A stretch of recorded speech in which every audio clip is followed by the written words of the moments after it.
Hi friends! Today I am making two of my very favorite rhubarb recipes. Now it is the end of June and ordinarily I would have all my rhubarb mostly canned by now, but I still have lots of rhubarb in my garden, and with the hot weather coming and it being near the end of the rhubarb season, I wanted to take advantage of what I still had out in my yard. So I have decided to look at all that beautiful rhubarb. Some of this came from my neighbor's yard. He doesn't eat rhubarb, and how can I say no? I love rhubarb. So I am making my favorite citrusy rhubarb jam. Now I have put 8 cups of rhubarb, chopped rhubarb, in a pot.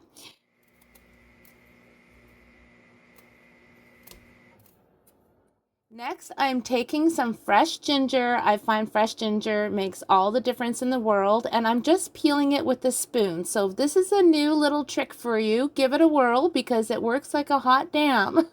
Real easy. And look at this new contraption that I recently bought from Pampered Chef. Oh my goodness, you guys. This makes grating things like ginger, lemon zest, orange zest, just a piece of cake. So I have just a tiny little bit of ginger left. So I'm just going to chop that up a little bit and then I'll just put that into the pot. But you guys, wait until you see all the zest from the orange and from the ginger that I got with this. It is so easy to work with. So I'm going to zest 2 oranges. So in a nutshell, for this recipe, you need 8 cups of chopped rhubarb, 2 oranges, 1 lime, which I'll get to that in a second, 6 cups of white sugar, and 2 teaspoons of fresh ginger. Now look at this ginger and orange. Isn't that phenomenal? So quick and easy, and it's such a nice fine consistency. I used to use a different type of zester and I'd get the long strips of zest, which there's nothing wrong with that, but I love this zester. Another favorite Pampered Chef tool, but this is what I like to use to squeeze my juice out of my oranges and lemons and limes. So I am taking both those oranges, and they're a little bit on the riper side, so they're really easy to press. Now, I actually don't have any lime in the house, so I just use some bottled lime juice instead of the lime. But if you have a fresh lime, use 1 lime and zest that up as well, and then squeeze that lime. And you want to get at least 3/4 of a cup of juice. So here you can see I'm using my bottled lime juice. I got about half a cup of orange juice from squeezing it. So now you can see I've added enough lime juice to make 3/4 a cup, and into the pot it goes. So next I am bringing in my sugar. I know the sugar is a lot, but as you know, if you're a canner, sugar helps preserve your jams, right? So this is a treat. I don't eat a lot of jam, but when I am going to have some jam on a fresh scone or a biscuit or some toast, this is my favorite jam. And I had a lovely neighbor in his 90s when I lived in New Brunswick. His name was Hazen, and he loved this jam. So I had a little note in my book, Hazen's favorite. So in his 90 years, he said that was the best jam he had, is this one. Look at the beautiful canister my mom made. My parents used to have a ceramic shop, so I have a lot of great beautiful ceramics in my house, so you may see them in some of the videos. So I'm just stirring in all of the ingredients. You want to give it a really good mix, combine it really well. I'm using a nice big pot. This was my mom's, and I'm just going to cover it. And now I'm going to move on to making my chutney. Now, this pickling book came out of my great-grandma Denison's recipe binder. You can even see there she's got her name, Powell River, BC, and her little recipes and notes are throughout it. This is a great little cookbook. It's a super value cookbook. There's no year on it, but I know it's an older cookbook. And the beet relish in that little book is also awesome. So I'll make some of that this fall. But I'm just pulling out all my ingredients, and for the most part, I'm following my grandma's recipe, well, the one that's in this book, but I did tweak it a little bit. So what have I got going on? Okay, I have 2 red onions. I'm going to use 6 cups of rhubarb, and I'm going to use 2 cups of brown sugar. You can use golden raisins or currants or skip it. And here I am looking for my cider vinegar. The recipe called for cider vinegar. I didn't have any. I couldn't find it downstairs in the pantry or upstairs. So I'm using white vinegar. You want to make sure it's at least 5%. Otherwise, it's not safe for canning. And I ended up using a bit of balsamic vinegar, which was a game changer for this recipe. So here I was just like, oh, do I need to stir my jam? No, it's just going along fine. I'm just letting it simmer away on low. And I'm going back to my chutney now. So here I'm just measuring out my 6 cups of rhubarb. It's just chopped up, probably about 1/2 inch to 1 inch.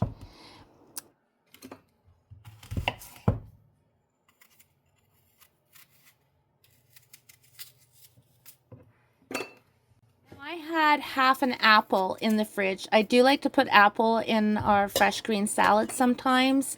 That's something my grandma Zink used to do all the time, and it's really nice in a salad. But I thought, you know what? I'm going to throw this apple into my chutney. Why not? I didn't bother peeling it. It was such a tiny amount. But I did end up making a second batch of this chutney, and I did peel an apple and put a whole apple in the second batch of the chutney. So next I am going to chop up 2 red onions. If you haven't noticed, I love my Pampered Chef gadgets. I use all my fun tools, and this one I have had for years. This little chopper works so well, so quick. Now I'm going to chop up my little bit of apple. So again, this is just half an apple. You can use any kind of apple. It just adds a little sweetness. And when I ended up tasting this batch of chutney, it was so nice with the apple that I'm going to include apple all the time in my chutney recipes. Once you have your onions and your apples all chopped up, put them in your bowl with your rhubarb.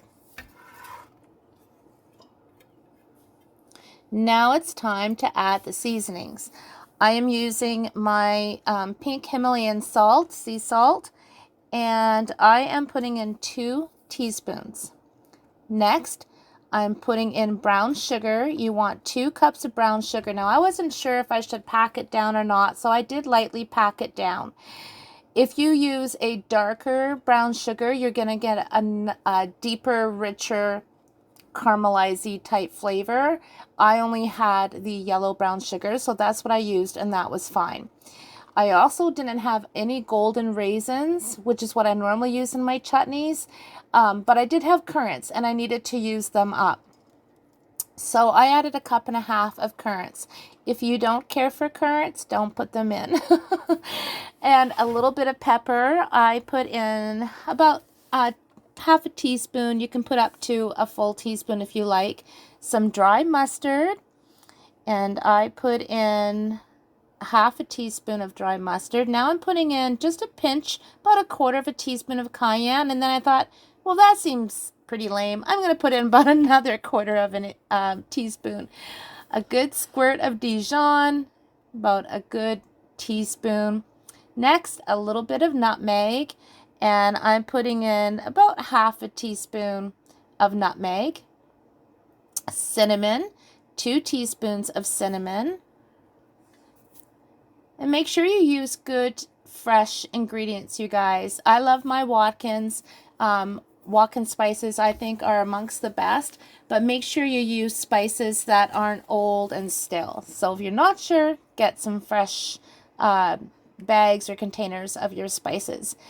Now, you can use dried ginger in this recipe, you guys. And I would put in about 1 teaspoon, but I had some candied ginger in my cupboard, and I thought that would be awesome in this recipe, and it really, really was.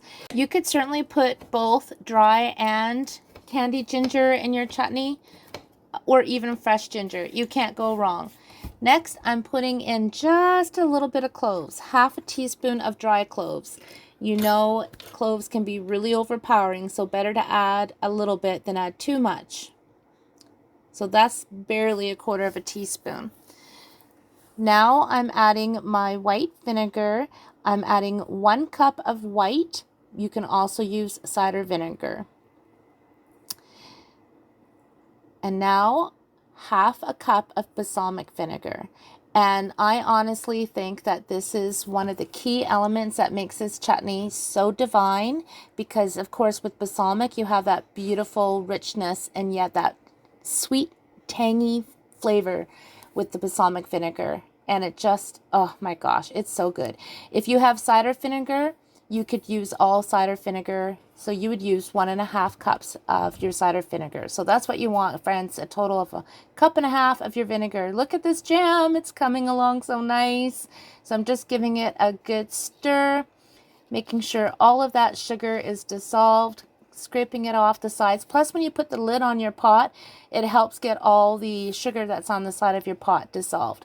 So I'm just turning it up just a little bit, get this jam ready to jar up. And look at me being all crazy like. I added some crushed red peppers as well because I decided, you know what? I want this chutney to have a little bit of a kick. And just a little PSA, don't forget to take time and have a nice little drink. Cool yourself down in that hot kitchen and make yourself something delightful. I've decided to have some cranberry pomegranate juice with a little bit of club soda. Just thought I'd share. Add a couple ice cubes, a little bit of mint, bing-a-bang-a-boom. Delightful. All right, back to the show. I have set that bowl of ingredients for my chutney aside since I've got my water canner bubbling away and I have the big pot of jam simmering away. So I've just put the chutney aside. It will be ready to go once I get my jam bottled. So you want to make sure your jars are clean. I ran my jars through the dishwasher, so not only are they squeaky, sparkly clean, but they are hot, which is what you want. And my lids and my seals, I still like to put them in really, really hot water. You want to make sure everything's clean, of course, and you want to make sure you're using brand new seals. So I like to get everything ready. I like to have my towel ready to put my jars on. I have my ladle, I have my towels, I have my a little dish to set my any spoons or anything on. Once I start bottling, you want to have everything handy. It's all about timing. You don't want to muck about. So I'm also taking a bit of paper towel and I'm going to wet one, which I use to make sure my rims are clean. And then I have my tea towels to wipe up any messes I make. Don't forget, you are dealing with really, really hot ingredients here. You got a lot of sugar, so you don't want to burn yourself. You want to be organized. You want to be all set up and ready to rock and roll. I'm getting all ready. Oh, by the way, you notice my kitchen is not spotless. It's not spick and span. I really want to just share my real life with you guys. I don't want my kitchen to look perfect. I want it to look like it looks. It's lived in, it's loved in, it's, you know, it's the hub of our home. It's where I love to create and cook, and cooking is my love language. It's also my therapy. I enjoy it so much. And I just thought, I am going to keep this real. My hair may not be perfect. I may not be wearing makeup. I just want to keep it real and be who I am and show my real life and share it with you guys. Now, speaking of real life, skimming the foam off jam, not one of my favorite things. Not gonna lie, it's right up there with grating cheese. I don't know why. I don't like grating cheese either. I found a little pit from an orange, so that's what I scooped out there. All right, guys, time to get this beautiful deliciousness into the jars. So you can see I'm just pulling out some stinking hot jars, burning my little fingertips. Now, if you don't have a dishwasher, you can put your jars on a rack in the oven. Keep it on low so that they're warm, or you can put them in a pot of boiling water. There's all kinds of different ways you can do this. You can just Google it, but this is what I like to do. And as you'll see later on the video, by the time I got to my chutney, the jars in my dishwasher were no longer hot, and I don't have a rinse cycle option on our dishwasher, so I just put my kettle on and I poured boiling water into my jars, and then as I was ready to fill them, I just dumped the boiling water. I cannot even tell you guys how delicious this smells. Now, take it from me because I've done this. I have in the past overcooked my jam, thinking it's too liquidy, it's got too much liquid in it. It's not going to set. Yes, it will. It will absolutely set. It will set beautifully. So I personally would rather it be too liquidy than overset, because then it's so hard. Whereas if it's got a little extra liquid in it, you could use it for so many things. You could use it for ice cream. You could put it on angel food cake, a little bit of fresh whipped cream on top. But trust me, you guys, this recipe, I've been making it for years and it sets perfectly every time. You can also do the plate test, which I do every year when I make my blackcurrant jelly or blackcurrant jam, where you put a plate in the freezer, and once it's good and cold and your jam is cooked, you can put a little bit of jam on the plate and give it a second, and then you can put a knife through it or a toothpick through it or just your spoon, and you'll see if it sets. If it doesn't set, your jam needs to cook a little bit more. So that's a good little trick there too. But anyways, I'm just rocking along, getting all my jars filled. And I know there's a lot of other rhubarb jam recipes out there. Even my mom's cookbook, my grandma's cookbooks, they have the jam with the pineapple and the strawberry jello. And I know that's really good. But this particular rhubarb jam, you guys, it is really, really, really sensational. It is so good, in fact, that my husband, who doesn't even care for rhubarb, tried some of this. I gave him a spoonful when he got home from work, and he's like, oh my goodness, that's really good. I said, oh, I know. So I'm glad he enjoys it and likes it, but that was kind of silly of me because now I've got to share my jam. Oh, well, what can you do? The things that you make are meant to be shared. Otherwise, where's the joy? Well, some things you might want to hide at the back of your fridge if you don't want to share it, but that's another story. All right. I am making sure, of course, that my rims on my jars are really, really clean. If you've not canned before, if you're new to this, you really need to take the step to make sure your rims are clean. Otherwise, when you put your seals on and your rings, they're not going to seal properly. So you want to make sure your jars, the rims are clean, your lids are clean, your rings are clean, and just put the rings on finger tight. Don't tighten them up like your Incredible Hulk. Just finger tight. And put them in your water bath. Now, not everybody water baths their jam. I know a lot of people who don't, but I usually always do. So I'm putting my jam in the water bath for 5 minutes. Okay, this one's going in the fridge, but it's been a few years since I made this, and I'm dying to try it. And it's already thickening up. Look at that. It's all, oh yes, oh gosh.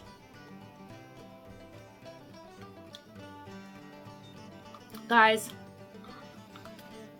next to rhubarb pie, if you only make one thing each year with your rhubarb, make it this jam. Oh man. So,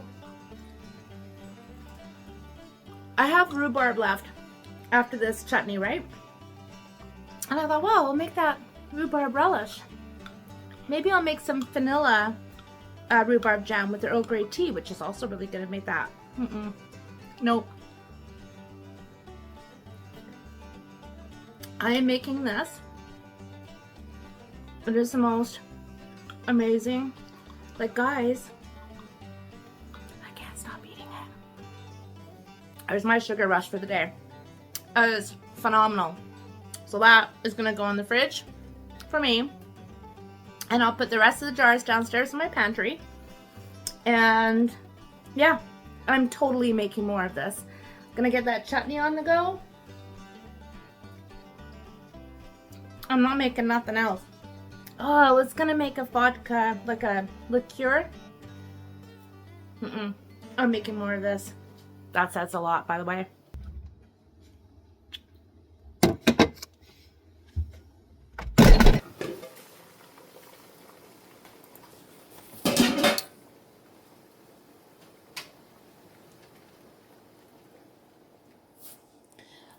Okay, so I am taking my jam out of the canner and everything sealed beautifully. Is there anything better than hearing the pop, pop, pop?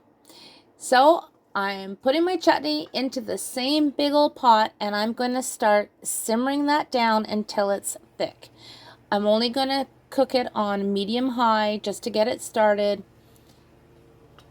You want to make sure it doesn't burn on the bottom, so don't put it right up to high. Get it going low and slow, and then you can crank it up just a little bit until it's boiling, like this. Then keep your lid off until it's thick. What is that? Well, let me tell you guys. I realized I wanted to put some allspice into this recipe and didn't have any, so I ended up taking a tea bowl with some whole allspice that I did have for pickling, and I put in about 5 or 6 whole allspice into that tea, the tea thingy, the tea ball, and then I just pulled it out once everything had simmered. You can still see it in the pot. So I'm just bottling up my chutney just like I did my jam, and it smells awesome. It smells so, so good. And so I got quite a few jars out of this one batch because I wanted to do some of the smaller bottles. Normally I do like half pints with my chutneys, but it's generally sitting at the back of the fridge, and then I don't know how long it's been since I opened it. So this year I'm being a lot more mindful of the jars and the sizes, like my salsas, my chutneys, my relishes. So I'm just debubbling. I'm using a Tupperware orange peeler. You can use a chopstick, whatever you want. Get the bubbles out. I should have done this for the jam, and honestly I forgot. And then just follow the same process. Clean the edges of your jars, put your lids on, put your rings on, and I am going to water bath my chutney for 10 minutes.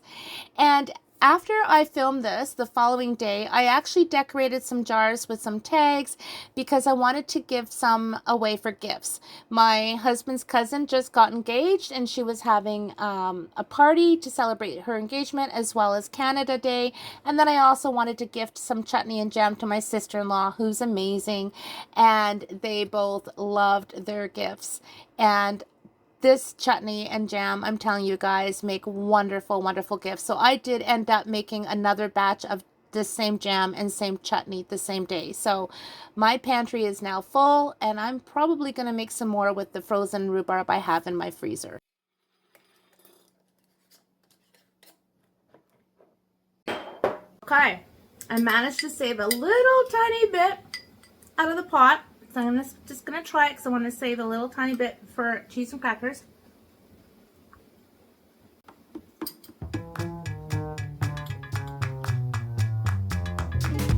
One moment, please.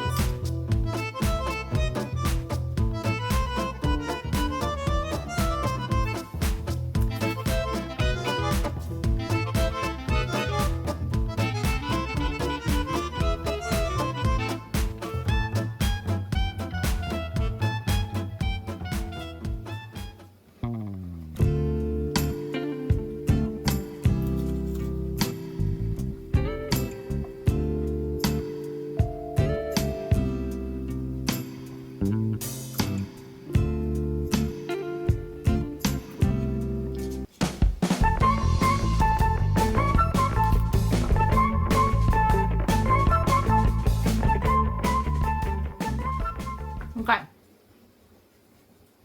here's the deal. I couldn't figure out what to do with the last of my rhubarb.